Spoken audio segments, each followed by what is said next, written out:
কোরআন শরীফের 10 পাতা পড়ে অন্তরে শান্তি অনুভব করছে এই খ্রিস্টান তরুণ। শুনুন কি বলে।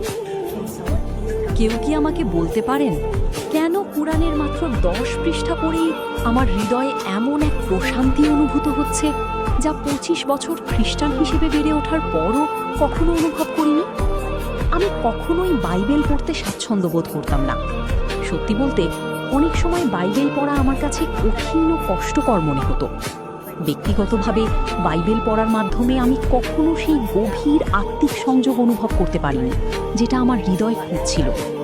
কিন্তু কোরআন পড়তে শুরু করার পর আমার অনুভূতি সম্পূর্ণ ভিন্ন। মনে হচ্ছে আমার মনের ভেতরে দীর্ঘদিন ধরে থাকা প্রশ্নগুলোর উত্তর যেন এই কিতাবেই দেওয়া হচ্ছে।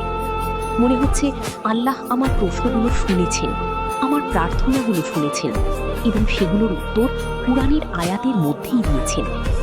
আর অবাক করার বিষয় হলো, আমি এখনো কোরআনের মাত্র 10 পৃষ্ঠা পড়েছি। 1000 বছরেরও বেশি আগে অবতীর্ণ একটি কিতাব আজ আমার ব্যক্তিগত প্রশ্নগুলোর উত্তর দিচ্ছে, এটা ভাবতেই আমি বিস্মিত হয়ে যাচ্ছি। মনে হচ্ছে এই কিতাব সরাসরি